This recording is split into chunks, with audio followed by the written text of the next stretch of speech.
Ako si Dana, at buong buhay ko, nasanay na ako mag-isa. Kung may dumating, edi masaya.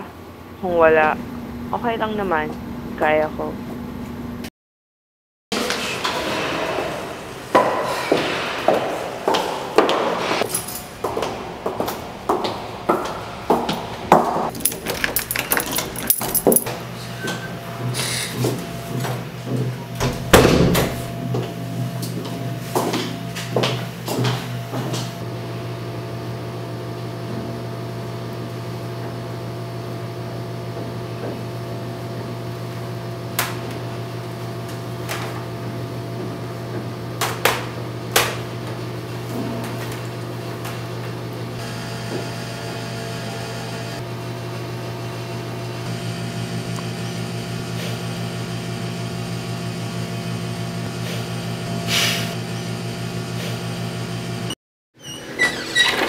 Morning, Dana.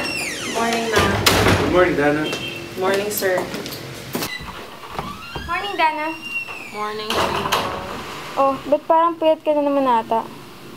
Binungot kasi ako kagabi, kaya eto, puyat. Hay, nako. 4 AM ka na naman nakatulog. Nako, hindi na yan normal. Malala na yung insomnia mo. Oh, baka lonely ka lang. Kasi, nabasa ko, most lonely people, they stay up until like 4 AM. Sabi niya sa'yo. Hay, nako, whatever na lang. Ganyan, Sheila. Whatever. Si Greg, isa siya sa mga taong biglang dumating sa buhay ko. Morning. Sa mga taong ginagawang worthwhile ang trabaho ko kasi office mate ko siya. Actually, wala na nga akong pakialam kung kahit sino man sa kanila eh.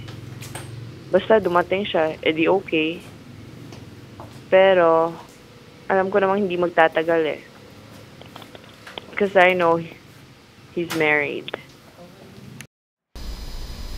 Totoo kaya yung sinabi ni Sheila na lonely people are always up until 4 AM in the morning? Actually, hindi naman yun yung big deal sa akin eh. Ang bumabagabag sa akin ay yung mga panaginip ko. Yung babae sa panaginip ko. Ba't ba siya laging nandun? Nakaitim siya, nakatakip yung muka, at umiiyak. Minsan, nanaginip ako na nandun siya sa tabi ko. At may naririnig akong mag-asawang nag-aaway. Minsan, naiisip ko, sino ba talaga yung babaeng yun? May posibilidad ba na ako rin yung babaeng yun?